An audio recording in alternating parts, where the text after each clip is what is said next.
past president of cipa, and he's back on the board this year. What made you do that? Judith. Kenn has been making a living self-publishing his books for 18 years. His company is called Clearwater Publishing. He likes to say that he writes funny books on dull subjects.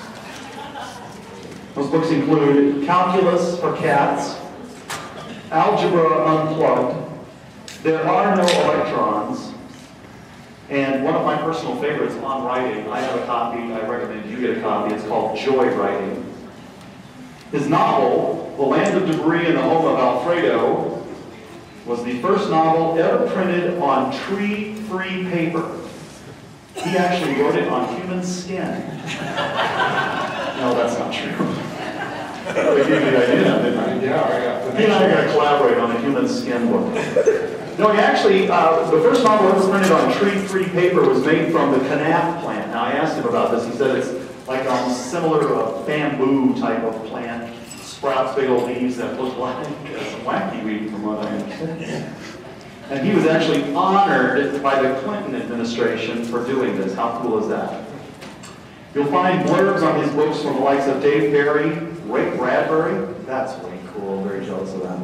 Clive Cussler, Barbara Steiner, Francine Matthews, and many others. He's published dozens of poems in literary journals, as well as articles and short stories. But you will definitely see a different side of Kenn today. Please welcome and enjoy Mr. Kenn Amdahl.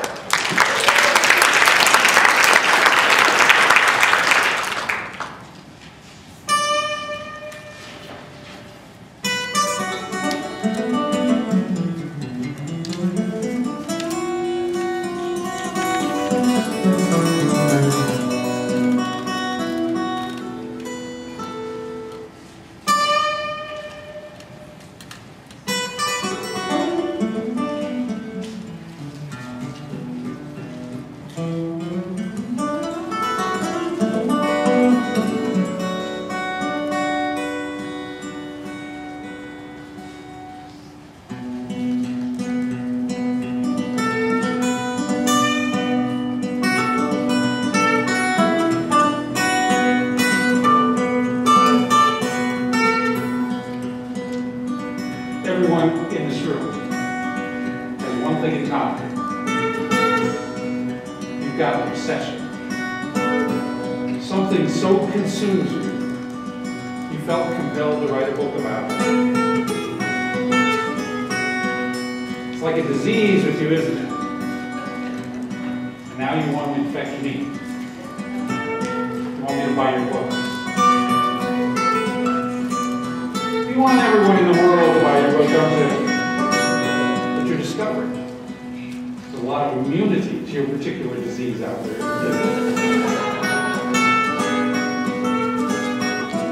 So today we're going to talk just a little bit about obsessions, because that's really what publishing's about. Obsessions. Yours and mine. And how we can legally infect each other.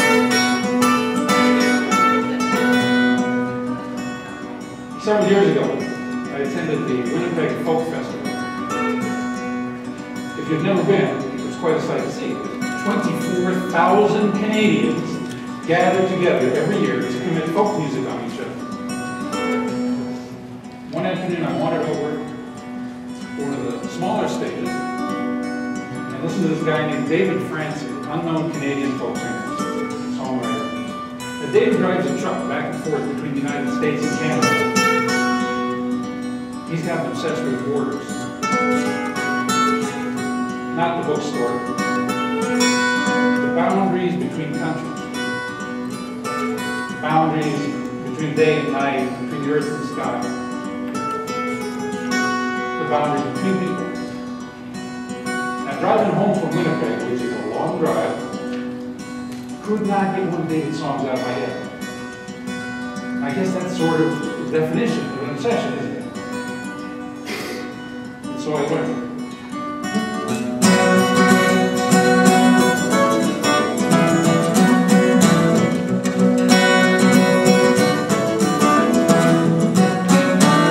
Morning, 20 below, the sun coming out over Buffalo. I'll be tune for home, where the Lord will go, coming back from the borderline.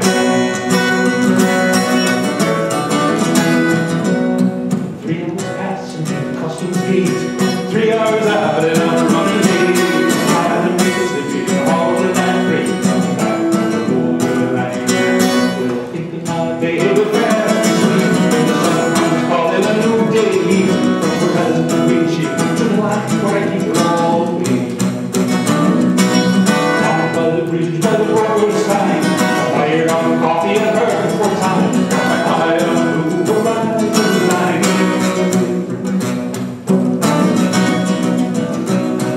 Highway slithers like a golden snake between the darkened sky and the frozen day.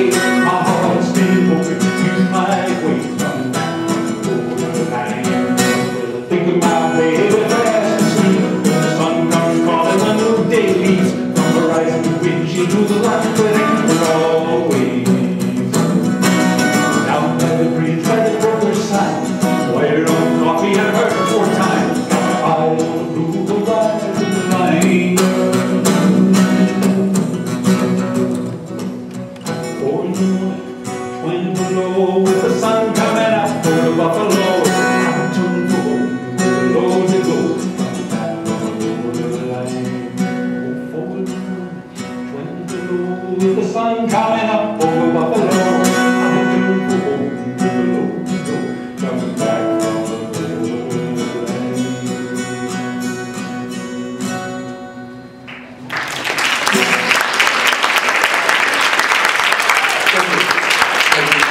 I have to bring the guitar because I don't know how to use PowerPoint. So this really is about publishing, but this is like, PowerPoint. So everyone in this room has an obsession, but everyone's obsession is different. You each wrote a book about a different thing because you were obsessed by something different. So I can't see where everyone's sitting, but Deborah Gannot, for example, she is fascinated with empowering girls, little girls. Okay? Or Scott Florida is just fascinated with little girls.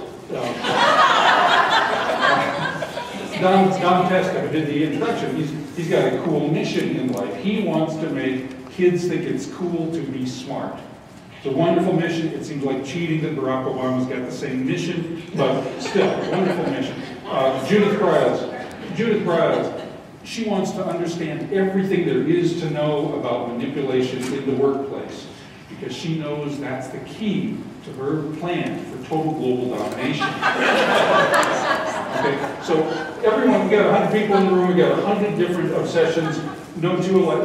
Mike Daniels, for example, we can only hope no one else has that obsession, right? So that's all I'm going to say about that. And yeah, 100 different obsessions. And we get in front of a book buyer, and we all sing the same song.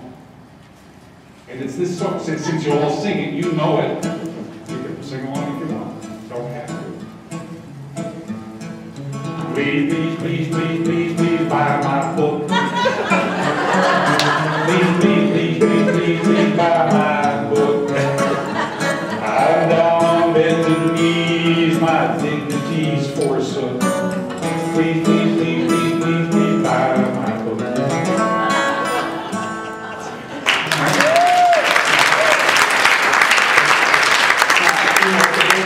Remarkable. After a book buyer has heard that song 60, 70 times in a day, it starts to lose some of its effectiveness, okay? So they start singing their own song, okay? But you might not have heard it because they mostly sing it in their brains. They smile at you, they ask you questions, they handle your book, and inside their brain they're singing this song.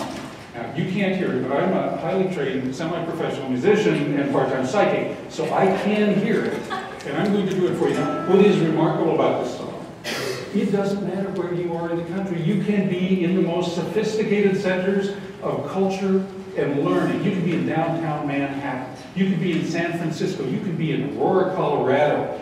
And it's the same song. And it's a country western song. Autumn. Oh yes, please, tell me about your book. Isn't that fascinating? No, I'm sure we can use that book. Please, tell me. They smile, they know. Well, life is hard, but life is hardest when you're dumb. No joie de vivre, just endless hours of tedium. With a negative IQ, you'll be lonely, sad, and blue. Life is hard, life is hardest when you're dumb. Really, your child designed that cover. Isn't that sweet? Well, life is hard, life is hardest when you're dumb. You wait for years, but inspiration never comes. Thoughts you don't have remain unheard because you cannot find the word. Life is hard, life is hardest when you're dumb. Really, your mother said that about the book. Yes, of course that should be on the back cover. Life is hard, life is hard when you're dumb. Between your ears, a dark and silent vacuum. If there's a void behind your face, why nothing does vacant space. Life is hard, life is hardest when you're dumb. Oh no, please tell me more. Please, no. Yes, I want to give this to my supervisor. Life is hard. Life is hardest. Would you go? Why not just lay back and smoke a bowl of opium? If being stupid is your fate, just relax, cause it's too late. Life is hard, life is hardest when you're dumb.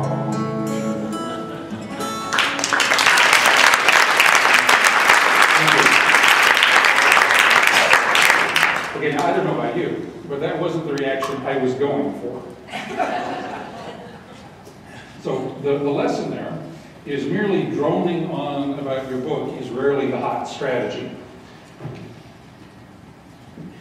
You need to think about the obsession that caused you to write the book in the first place. Now, there's three kinds of obsessions in general. You can be obsessed with yourself, although clearly no one in this room would have that particular one. You can be obsessed with another person, and you can be obsessed with an idea. Okay? Now, if you're obsessed with an idea, that's good news, because ideas can be contagious.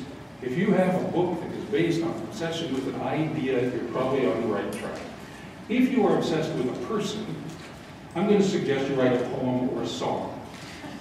If you're obsessed by yourself, I'm going to suggest you just go into politics, and then after you've done something scandalous, hire me to write your book much later. Now, you ask why, if you are obsessed with another person, shouldn't you write a book? You know? The reason is that I don't care how fascinating your kid is, or your grandfather who was, you know, had a hard time in the wilderness of Wyoming or whatever, or Teddy Roosevelt you might be obsessed with. I'm just not that into it. Okay? I'm sorry. That's not an obsession that is contagious. But for the course of the 3 minutes that a song or a poem goes on, I can pretend that you're talking about someone who really is interesting. Okay? Like, say that girl in the Mercury Auto commercials, right? You know, hey, Mercury whose name is Jill Wagner, and who lives in Vancouver, and likes strawberries. So for the course of 3 minutes, we can pretend that you're talking about someone else, but for the course of a book, you can't. Now, if you're obsessed with a person, it's kind of embarrassing, isn't it? So whether it's a book, song, or poem, I'm going to give you a little advice. You want to disguise your obsession. And the way you do that is you throw in a bunch of words. Trust me, nothing confuses people as much as words. So, say, I will illustrate this, say you're Bob Dylan, got a crush on a woman. So, which might say something like, the guilty undertaker sighs, the lonesome organ grinder cries, the silver saxophone say I should refuse you, oh, the cracked bells and washed out horns. They blow into my face with scorn, but it's not that way. I wasn't born to lose you. Now, right up to there, no one in the world has any clue what the guy's talking about, right? But then he gets to the chorus and he abandons all pretense of ambiguity. He goes, I want you. I want you. I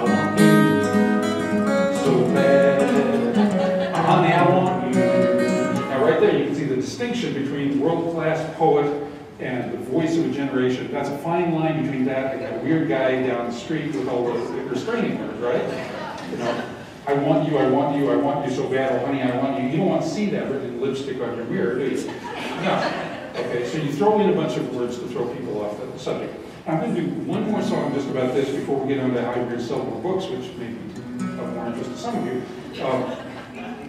And this is a song that I thought was cool because this guy has an obsession with a woman. He's got a crush on this woman. We know it is. If somebody asked, what's this song about? He would say, well, it's about this woman. But no, he wrote this song about the crush itself. And I just recently learned it, so I was trying to think of an excuse to play it someplace. So for the course of this song, you can imagine that this song is about whoever you want. Okay, because he doesn't tell us anything about the woman. He doesn't tell us what she looks like, what her name is, what species she is, nothing. So for the course of this time, you can pretend.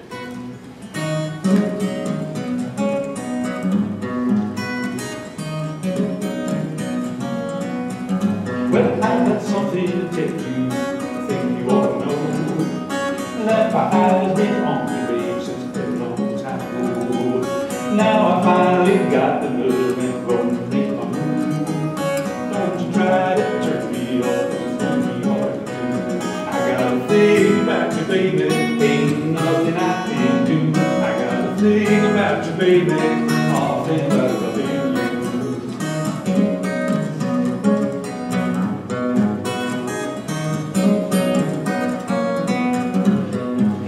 Ways about it, your love was meant for me. No, I can't live without you, sensitivity. Ooh, there's something about you, baby, that gets you off my mind. No, I can't live without you, think about you all the time. I got a thing about you, baby, there ain't nothing I can do. I got a thing about you, baby, think about my baby.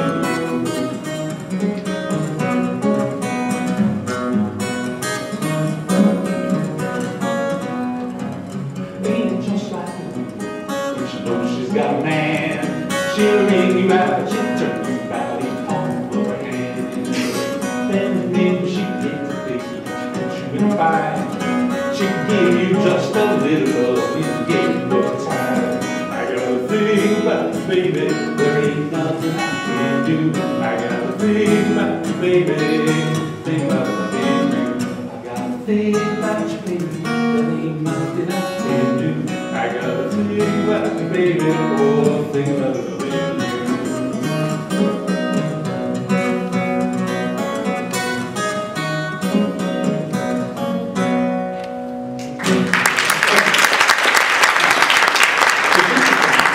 What's interesting about that song is to the degree that it works at all, even though it's an obsession about, you know, the guy had an obsession with a woman, but he made the song about an idea. Right? The idea of having a thing about it. Not about the woman, not giving us what blue eyes you have or anything like that. It's not specific. It was about an idea, and the idea is contagious. Books work like that too. If you have, I maintain that all books are, that all books that are successful are ultimately about, and let's just do it. It's fine. I'm not done with those. I'm not done with those, Mike. Leave them alone.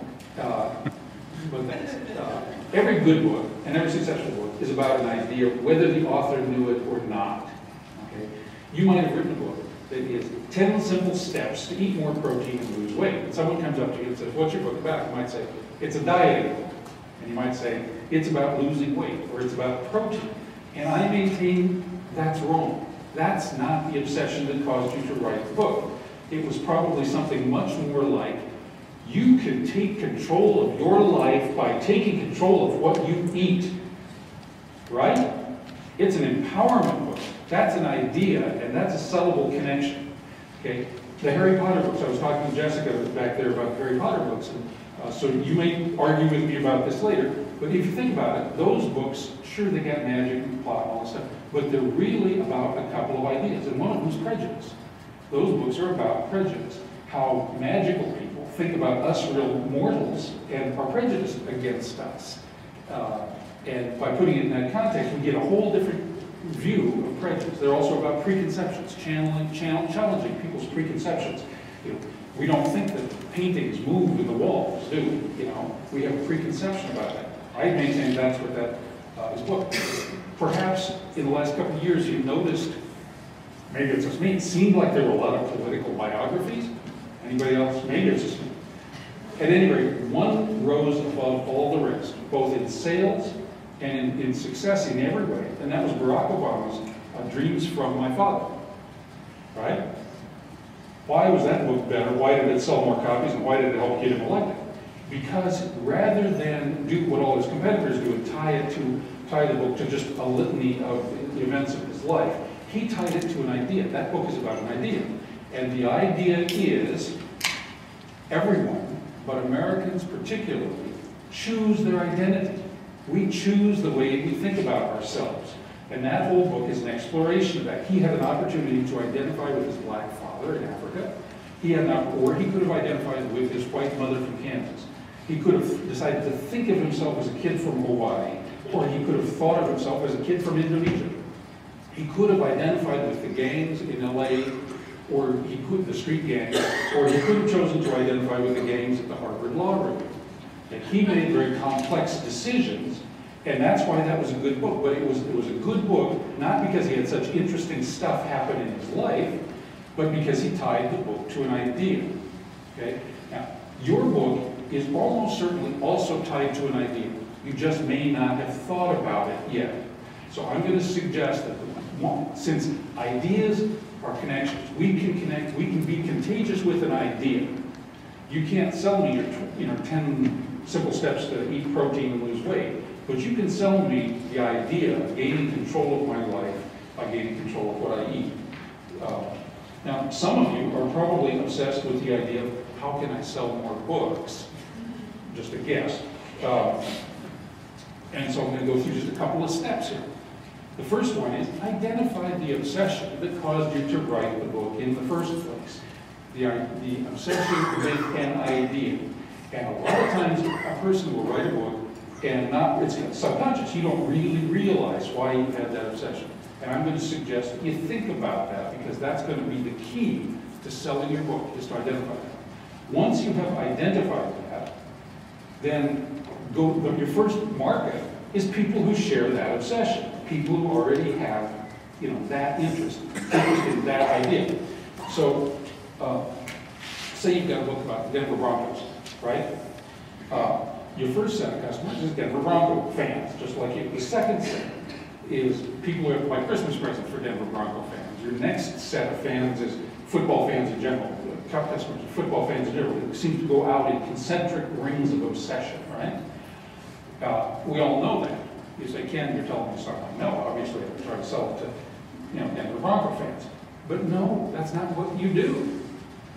You get your Denver Bronco book fresh from the printer, and what do? You try to sell it to the buyer at the tattered cover. Whether she's a Bronco fan or not, she doesn't have that obsession. Okay, now bookstore people live on the bookstore island over here, and this is an island with its own obsessions. They're obsessed with store placement and co-op advertising and barcodes and traffic counts and discounts and things like that. There's a lot of things on Book Island here that we don't have. You're living over here on Denver Bronco Island. Okay, Denver Bronco Island is the land of wasted draft picks and endless heartache, right? So if you want to make the connection, you want to make this sale, what you have to do is you have to bridge this gap between your island and this island. The easiest way to do this, the material that you use to bridge a gap in book selling and everything else, is common ground. Okay? You have to identify common ground between this island and your island and build a pathway between the two. Now, your instinct is to start with your book, your Denver Bronco book or whatever, and start building a bridge out from that. The smarter strategy is to start with this person's obsession over here and build a bridge back to yours. So rather than talk about the 2-minute offense, West Coast offense, 2-minute drill, those kind of things, to your books, I would suggest a smarter tactic would be, here is how I'm going to drive customers to your store.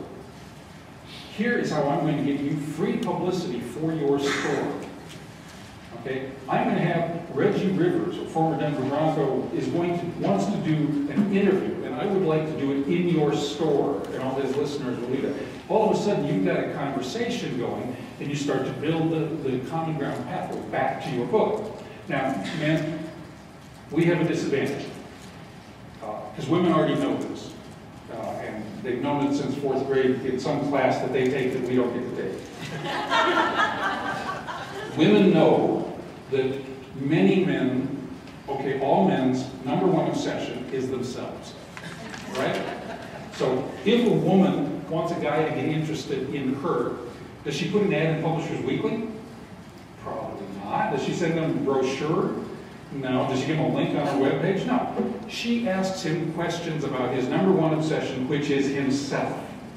Now, women, you can confirm, maybe confirm this, but because this is science. If she asks you 4 questions about yourself, you will take her out on a date. Okay, she has complete control over that. If she asks you 10 questions about yourself, you will marry her. Okay, now ma'am, I can hear.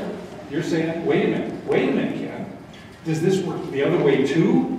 Could I get a woman interested in me by asking her questions about herself and things she's obsessed with? The truth is, no one knows. It's never been tried.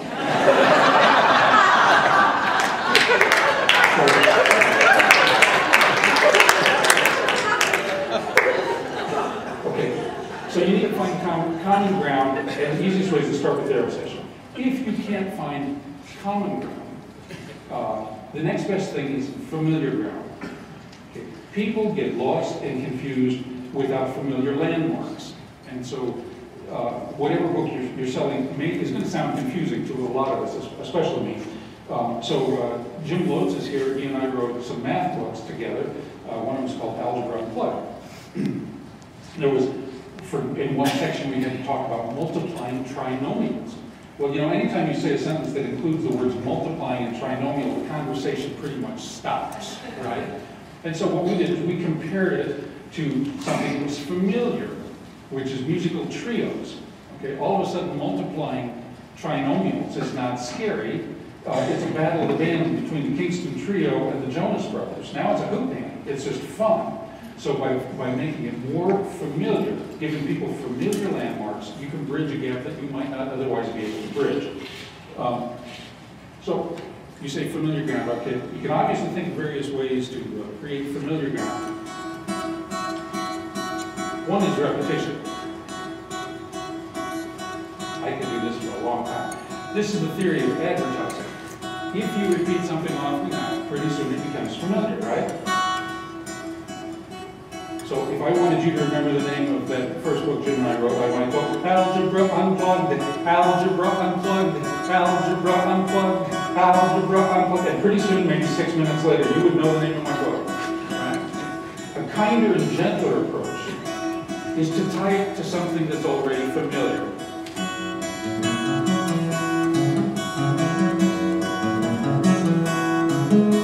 You won't need it done.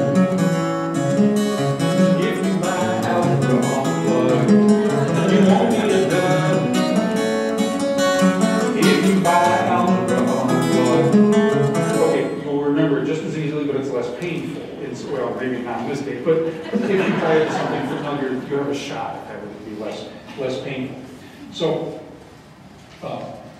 the first, let me just recap here, because I know I'm just talking awful fast and it's a very difficult concept. If you want to get someone interested in your work, first identify the obsession that made you write the book. Identify the idea that is really behind your book. And I'm going to guess half of you don't really know that today. You're going to have to sit down and make a list of things. And at some point it will come to you. Next, find people who already have that obsession. And let them know about your book. Approach their associations, their magazine, their newsletters, their websites, and let them know about your book. Second, after that, create common ground. Find common ground between other potential customers. Okay? And if you think about your particular book, you'll find a whole bunch of different people with whom you have some common ground.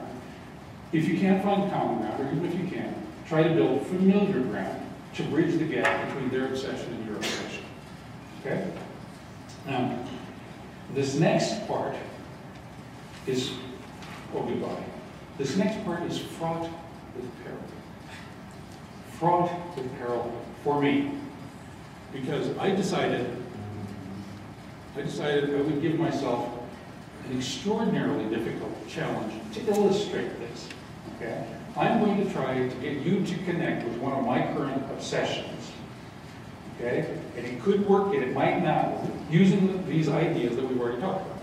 Okay? So first is identify the obsession. Right? Okay? And then see who else already shares that obsession. So how many of you are already obsessed with 18th century European folk music? Show of hands. Okay, so we have a few sales, a couple sales in the back, we're mostly liars. And for the rest of you, we already have a little bit of common ground because now you know how I feel about your relationship book. And so, and anyway, I've been listening to your obsessions for 3 days now. This is payback time. We will notice if you get up and leave, so this is perfect. Okay, so I'm going to try a couple of different techniques to connect you with this obsession. You can see how different ones work for you, and how then you can use things like this for your book. At a conference like this, sometimes, after I've had a few glasses of wine, I make the mistake of asking the fatal question, or the fatal phrase, tell me about your book. Okay? Yeah, you've done that. And a lot of times, instead of answering the question and telling me about your book, you tell me the history of what caused you to write the book. Now, you know you do that, right? So let's see how that works. I will tell you the history of this obsession very briefly. Well, as briefly as I can read it. A few months ago, one of my sons gave me a book of Irish music that was published in 1808. Okay? Imagine that. Thomas Jefferson was president of the United States. Napoleon was cruising around causing mischief in Europe. Ireland was just 10 years past its own bloody, unsuccessful revolution and was now an unhappy colony of England in subjugation. So I got this book for my son, opened it the first song, and learned it, and thought, wow, that's really a cool song.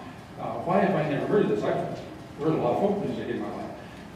So I did a bunch of research on the internet and discovered that these songs were very popular in 1808 and then faded out by the time audio recordings were possible. So none of these songs have ever been recorded. And so that's how, so now I know 15, 16 of these songs, but I'm only going to do 2 of them for you, so don't panic. Okay, so that's the history of how I got into this obsession. So let's assume I have a stack of imaginary CDs here now, and they cost $15 real. So how many sales do we have? How many of you want to buy a CD? Okay, we have cash is fine. I don't see your wallet coming out. Okay, but so far, apparently, for most of you, I did not make the sale. I told you the history of why I had this obsession, just like you've told me the history of why you wrote your book. And now you see how that worked, right? Okay, so let's try a different thing. And this one sometimes works. Sometimes people tell me about their book, and you can tell they are so enthusiastic that their enthusiasm is contagious. You know, they tell you what was cool about this to them. And so let me tell you, I won't share enthusiasm with you, but let me tell you what was cool to me about this project. This book, little bitty book, it has a melody line in sheet music, and it has the words, but that's it.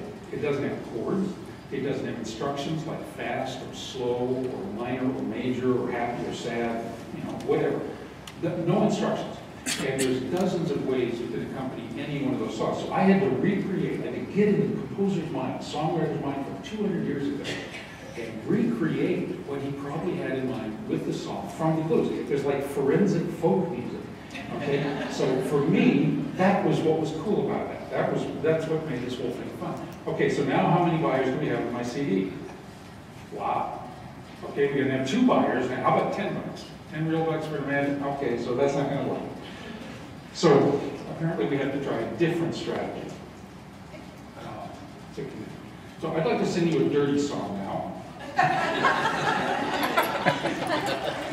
okay? I can see we've made some connections already. I'm not positive that it's a dirty song, okay? But there's some clues in it.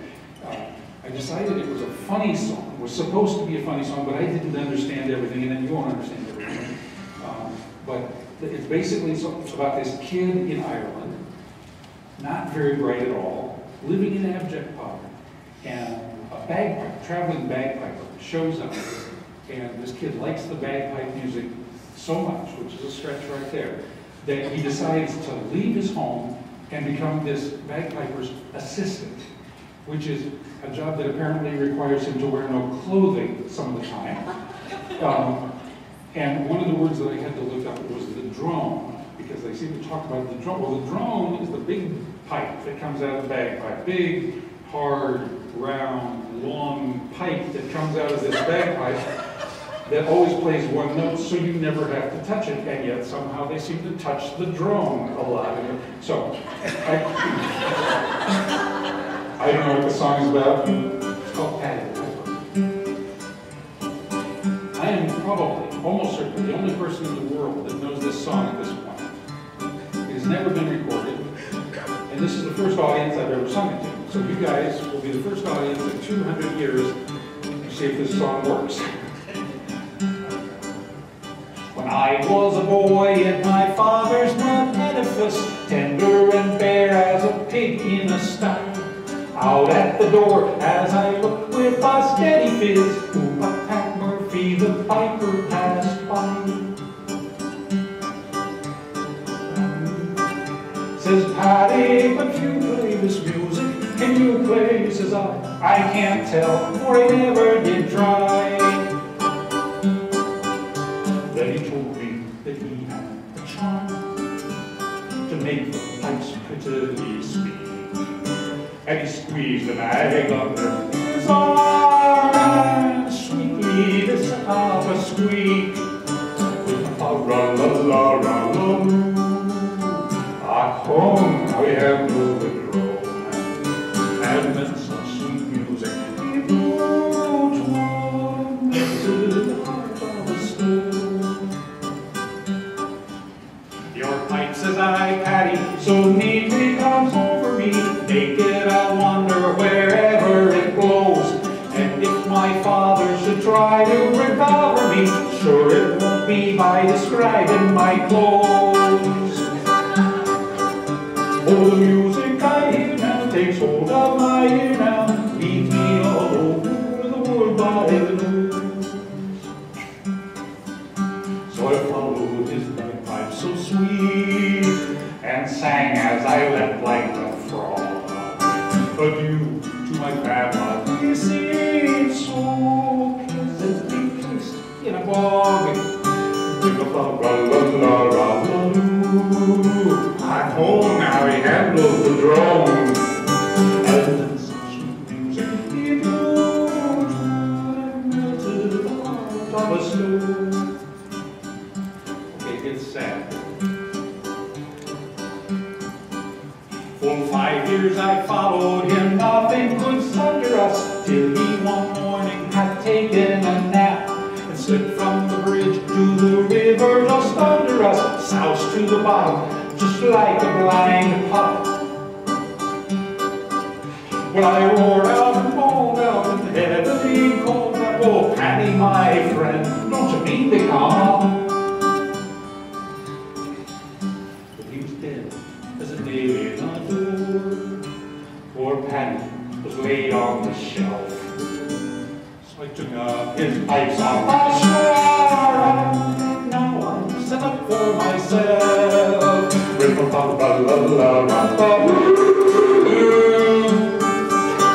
To be sure, I've not got the knack to play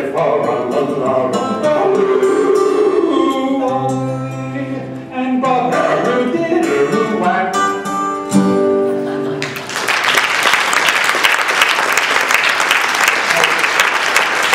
You see how difficult it is to connect, but that was easier than like a relationship.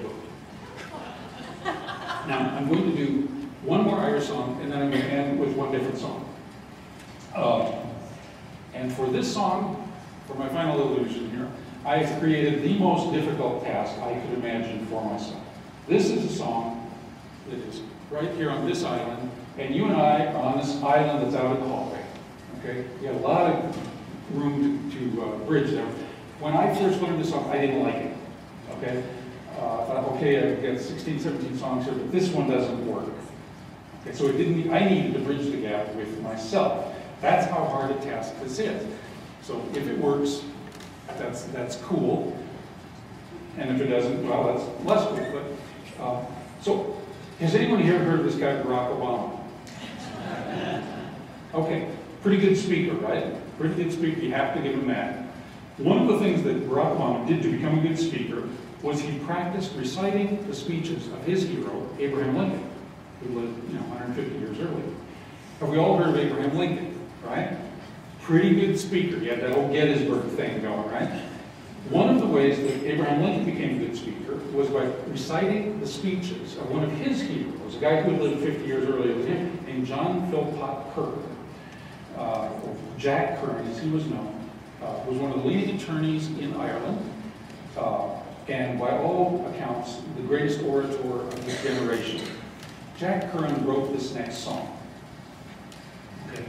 Now, when HBO makes the movie of Jack Curran's life, they're going to have to find a guy that's a small guy with a big presence, someone who can be very charming, because Jack Curran could really be charming, or who had the power to be pretty brutal with his language and with his eloquence. So I think when HBO does this movie, they will use Al Pacino, sort of the quintessential Irishman, to play the part of Jack Curran. Okay. Now, Jack Curran, played by Al Pacino in your mind, loved three things. He loved Ireland, or it was, as it's called in the old language of the country, Ireland. That's the old Gaelic name for Ireland, is Ireland. He loved his country, and he loved the law, and he was good at the law. Okay, when they had their unsuccessful revolution, he defended many of the guys who fought the revolution. He got dozens of them released from hanging. So he loved the law and he very good. And the other thing that he loved was his daughter, Sarah. Okay? Sarah was beautiful, and she was headstrong, and funny, and bright, and she'll be played by Kate Winslet. Okay? Kate Winslet character. Now, Jack had a nickname for Sarah, his daughter, and it was Cuishla Macreed, which I think is a great phrase. Cuishla Macreed is Gaelic for pulse of my heart. Isn't that cool? You are the pulse of my heart. So that was his little Cuishla Macreed. Now, Sarah fell in love with this guy named Robert Emmett. Robert Emmett was good looking, was a smooth talker, but he was trouble. He will be played by Johnny Depp. Okay? Now, Robert Emmett had these crazy ideas. He thought that Catholics should have civil rights, for example. He thought they should be able to own property in Ireland, since after all, they made up 4/5 of the population. And Jack Curran, he agreed with all that, but he disagreed with the tactics. He wanted to do things through the law, and Robert Emmett was a civil rights leader. He was a community organizer. He led protest marches. So Jack Curran did not think that was acceptable material for his daughter, and in fact, he said at one point something to the effect of, "Sarah, I forbid you to hang out with this character. Look at him, he's Johnny Depp." Okay, to which Sarah did whatever Kate Winslet character would do. She promptly eloped with him. And her argument was, "Dad, look at him, he's Johnny Depp." But the law closed in. The government did not like Robert Emmett because of all these protest marches. So Emmett fled the country. Had to live in exile for a couple of years. But he couldn't stay away from Sarah. He loved her too much. He carried her love letters in his coat everywhere he went. So finally, for love of Sarah, Robert Emmett came back to Ireland, was promptly arrested, and put on trial for treason. Okay, but these were dangerous times. And he was a dangerous fellow. He was an enemy combatant. He was a domestic terrorist. The normal rules of law did not apply to this guy. We had to make an example of this guy.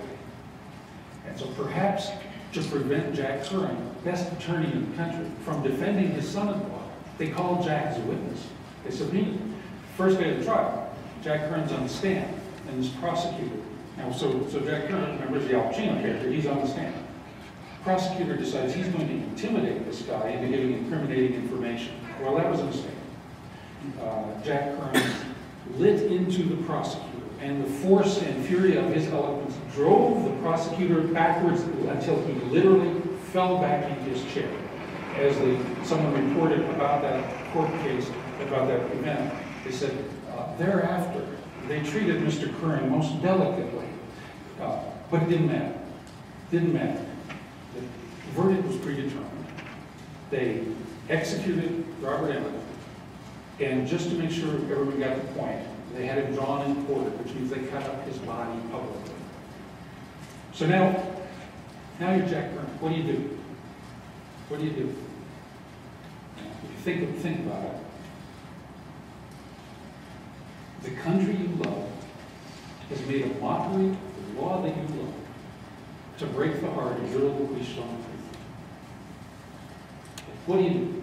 Well, if you're Abraham Lincoln's hero, one of his heroes, you go home and you write a love song to your country. But not the country the way it is now, frightened of shadows, angry with each other, but the country of your childhood and the country of your dreams. And you call the song Quishlong Creek. Okay. And this song became very popular. Thomas Jefferson almost certainly knew this song. But over time it faded away. And I'm probably the only person in the world right now that knows this song. And again, you're the first audience I've ever told this song. But the phrase Quishlong Creek, which as far as I can tell, he invented, survived. If any of your ancestors came to this country from Ireland, the odds are excellent that they came over in a ship called the bark Quishlong Creek. If you saw the movie $1 Million Baby, Clint Eastwood called his beautiful protege his Quishlong Creek. Okay. It's kind of a bittersweet love song, I think. I guess that's understandable. Dear Erin, how sweetly thy green bosom rises, and never will set in the ring of the sea. Each blade of thy meadows, my faithful heart prizes, thou queen of the west, the world's Quishlong.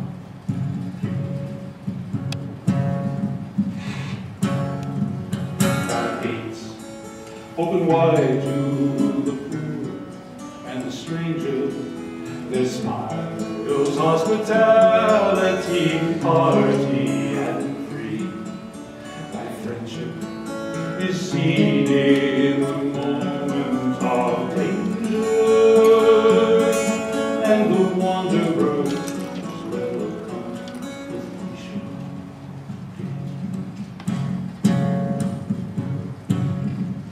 My sons, they are brave, but battle once over, in brotherly peace with their foes they agree. And the rosy red cheeks of thy daughters discover the soul speak English that says Quishlong.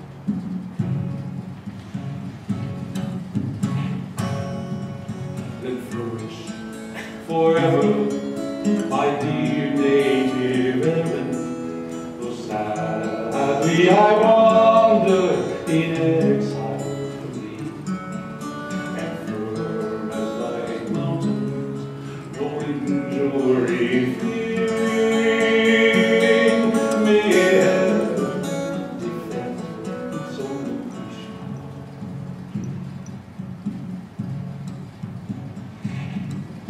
Dear Erin, how sweetly thy green bosom rises, and never will set in the ring of the sea. Each blade of thy meadows, my faithful heart prizes, thou queen of the west, the world's Quishlong.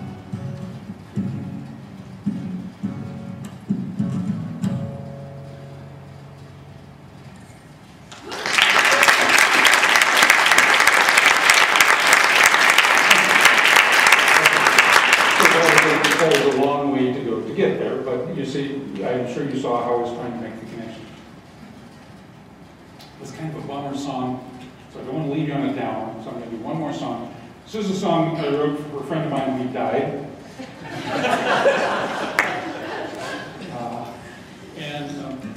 His name is Jim Donlan. He and I sang in an amateur choir that played at a lot of nursing homes and homeless shelters and veterans hospitals and things like that. Now, this was a choir that had more enthusiasm than precision. It was all amateurs, and we didn't have much discipline either. So in between each song, you know, quoting the chaos everybody's talking to, there's this one alto. Okay? One alto who had one of those smiles.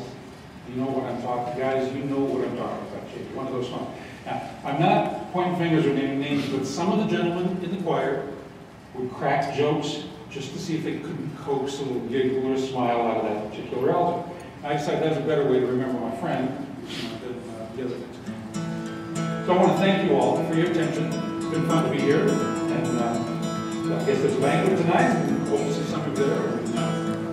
There won't be time for questions, thank God. You'll just be released after this song, and we'll talk to you later.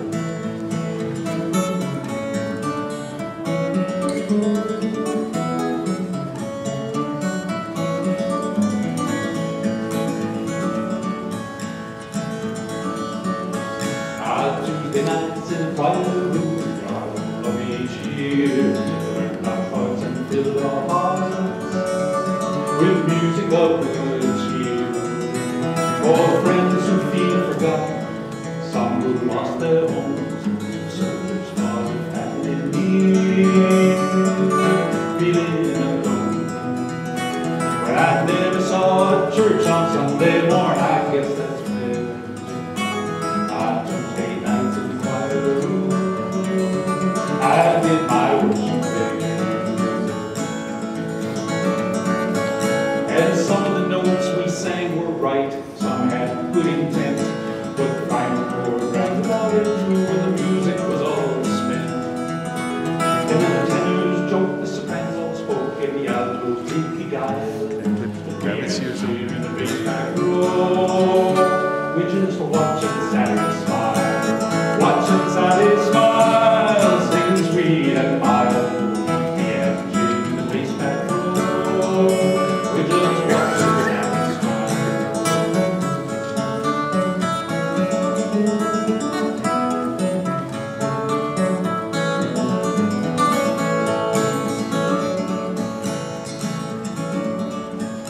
Jim London was around the level. He had to go to the grand backstage where the music's made for the great celestial show. The angels laid their harps down, they picked up mandolins, let's celebrate my birthday games. A bass finally got in, but I know I'll see him smiling at Winfield by stage 3 or one down Swallow Hill.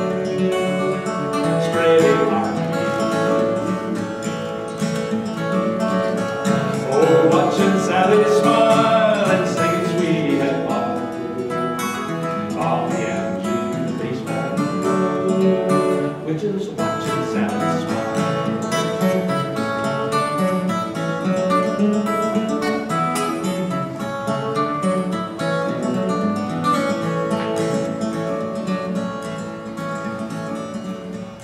Some folks are known of what they own, some by what they do.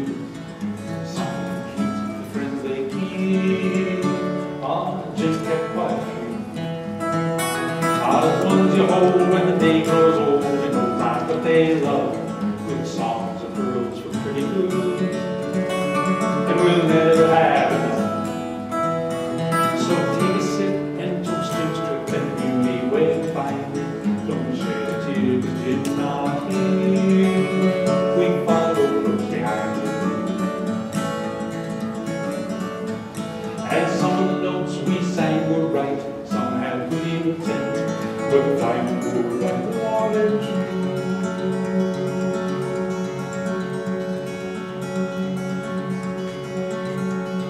When we